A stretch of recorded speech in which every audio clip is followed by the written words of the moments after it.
1995, our next guest went directly from high school to an all-star career in the NBA, proving once and for all that college is for dummies. More than a quarter century later, he's a Hall of Famer and the subject of a new documentary, Kevin Garnett, Anything is Possible, premieres tomorrow on Showtime. Please say hello to Kevin Garnett.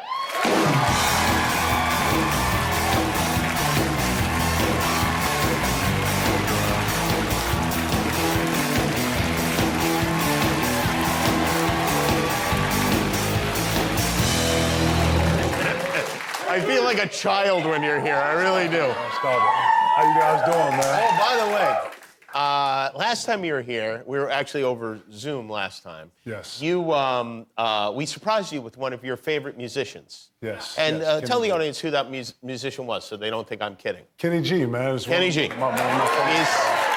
Thank you for having me back, too, man. I heard that you're on double. I heard you, 2 times in 1 year. Like, thank you. That's right. This is your 3rd time here, actually. Yes, thank you. I appreciate it. Oh, it's great to have you here. Yeah. And did you know Kenny has a documentary coming out, like, right around now, too, Kenny G? No, I didn't know that. You guys are living parallel lives. Well, we're with KG, so we might be aligned. You're both, yes.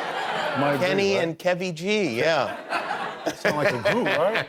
Like, how into him are you? Will you watch that? Will you see that documentary? I'll definitely watch. I'm a huge fan of Kenny G. I used to listen to his music to calm down. For more sensual moments and stuff like that. Gotcha. All right. Yeah. Kenny has been with you since some of the real good times, huh? Fortunately, yes, absolutely. Congratulations.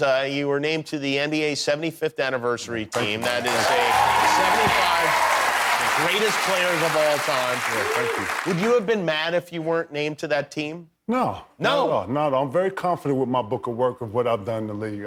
Someone's opinion of where you fit and all the lines of the greats that come in it. No, not at all. That sort of thing doesn't matter to you.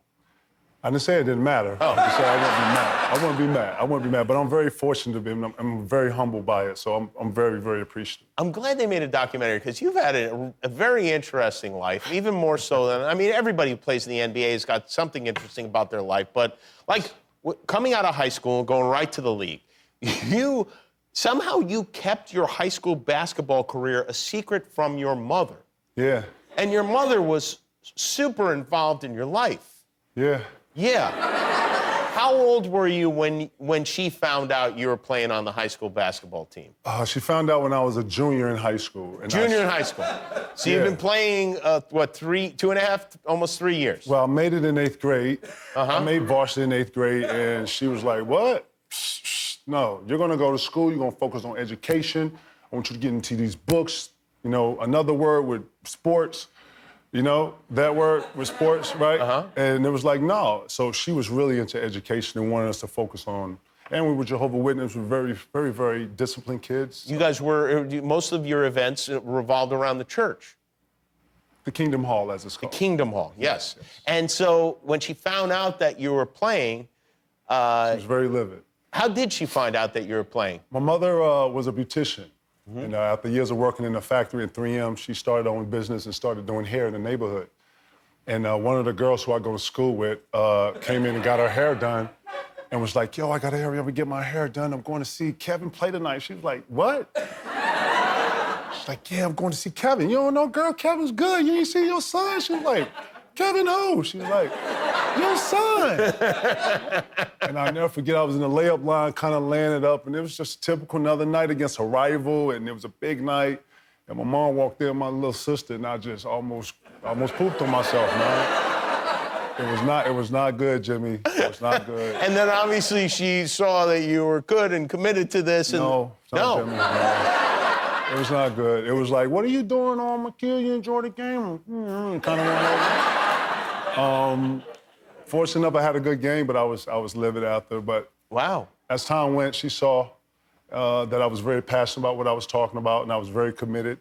That still didn't work. But after seeing how committed I was, I think that obviously going to the NBA would change any parent's kind of mindset of, oh wow, okay, he's decent. So after I actually had to, hey look, I need you to come to this thing called the draft. I'm getting ready to get selected to the NBA. What? Like, yeah, are you serious? Yes, Mom, I'm very serious. Wow. Yeah. Wow. My mom worked a lot, man. So, you know, I had opportunities to dib and dab here and there. So, Yeah. Shout out to my mom, yo. Yeah. And then.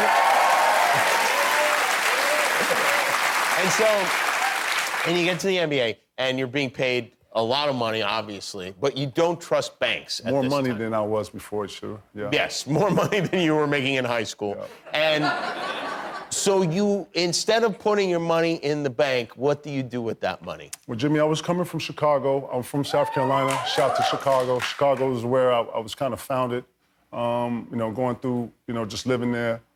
And, you know, I was kind of raised with a certain pedigree and a mindset. So I wasn't introduced to wires or just fintech. I wasn't financial savvy in none of it.